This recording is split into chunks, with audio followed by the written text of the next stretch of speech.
There are probably 100 different reasons for the fall of the Roman Empire, ranging from barbarian invasion to lead poisoning in the water supply. Today, we're just going to focus on the top 7. As always, you should have your notebook open to the correct page. At the top, you should have the title of the notes. You should also draw a line about 2.5 inches from the left-hand side straight down. This will divide your notebook paper into 2 sections. Area A will be where the area you put the keywords in. Area C is where you'll take most of your notes, draw your little diagrams, bullet notes. And finally, Area B is where you'll do your reflections, summaries, or questions that you have for me. Today's lesson is going to cover Christianity, unemployment, inflation, military spending, urban decay, political corruption, and barbarian invasion.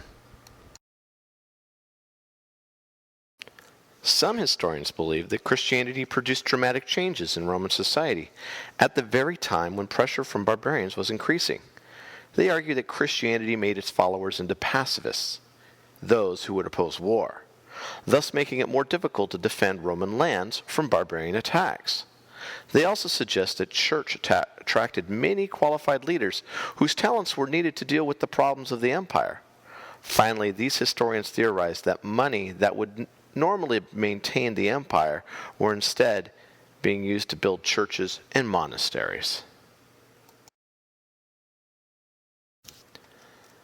During the latter years of the Roman Empire, farming was done on large estates that were owned by wealthy men who used slave labor. A farmer who had to pay a workman could not produce goods as cheaply as a slave owner could. Therefore, slave owners could sell their crops for lower prices. As a result, many farmers could not compete with these low prices and sold or lost their farms. Thousands of these men filled the cities of the empire where there was not enough jobs to accommodate them. At one time, the empire was importing grain to feed more than 100,000 unemployed people in the city of Rome alone. Some historians believe that this contributed to the collapse of the empire.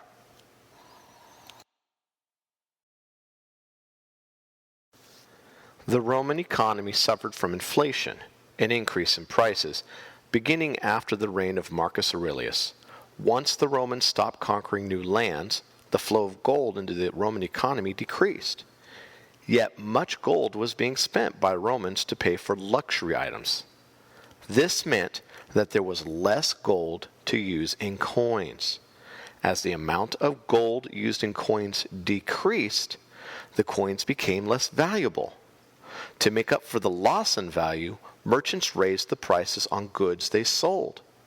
Many people stopped using coins and began to barter, trading goods for goods rather than using money to get what they needed.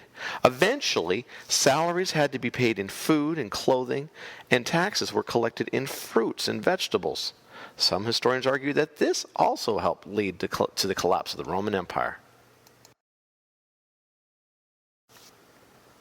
Maintaining an army to defend the borders of the empire from barbarian attacks was a constant drain on the government. Military spending left few resources for other vital activities, such as providing public housing and maintaining the quality of public roads. In the latter years of the empire, frustrated Romans lost their desire to defend the empire. Thus, the government found it necessary to rely increasingly on hired soldiers, recruiting from the unemployed city mobs or foreign countries. Such an army was not only unreliable, but very expensive. Thus, the emperors were forced to raise taxes frequently, the majority of which were paid by businessmen and farmers, which hurt the economy. Wealthy Romans lived in a domus, or house, with marble walls, floors with intricate colored tiles, and windows made of small panes of glass. Most Romans, however, were not rich. They lived in small, smelly rooms in apartment houses with 6 or more stories, called islands. These islands covered an entire block. At one time, there were over 44,000 apartment houses within the city walls of Rome. First floor apartments were not occupied by the poor, since these living quarters were rented for about $400 a year. The more shaky wooden stairs a family had to climb, the cheaper the rent became.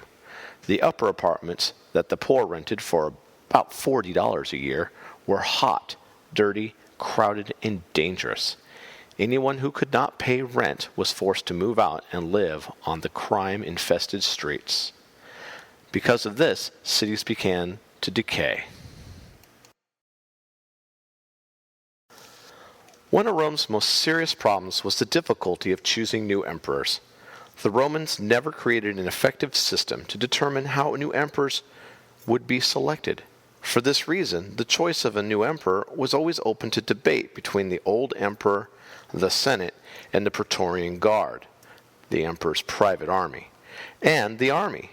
Gradually, the Praetorian Guard gained complete authority to choose the new emperor. In return, the new emperor handsomely rewarded the Guard for its support. This system worked well for a time. Beginning in about 186 AD, however, when the army strangled the new emperor, the practice began of selling the throne to the highest bidder. During the next 100 years, Rome had 37 different emperors, 25 of whom were removed from office by assassination. For years, the well-disciplined Roman army held the barbarians of Germany in check. However, when the Roman soldiers were withdrawn from the Rhine/Danube frontier in the 3rd century to fight civil wars in Italy, the Roman border was left open to attack. Gradually, Germanic hunters and herders from northern and central Europe began to raid and take over Roman lands in Greece and Gaul. In 476, the Germanic general Oldovasser overthrew the last of the Roman emperors and made himself ruler of all Italy. From then on, the western part of the Roman Empire was ruled by Germanic tribal chiefs.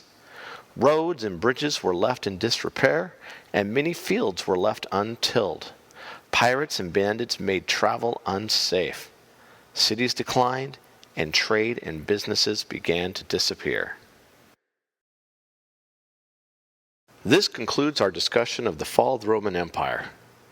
We talked about topics such as Christianity, unemployment, inflation, military spending, urban decay, political corruption, and barbarian invasion. Here we are at the bottom of our notes. This is the summary section. This is where you need to go back and read through your notes and create some sort of connection. So the response is going to ask you to either summarize or draw some graphics or even come up with some questions that might show up on a test or questions you might want to ask me. You want to do this at the bottom of every note page.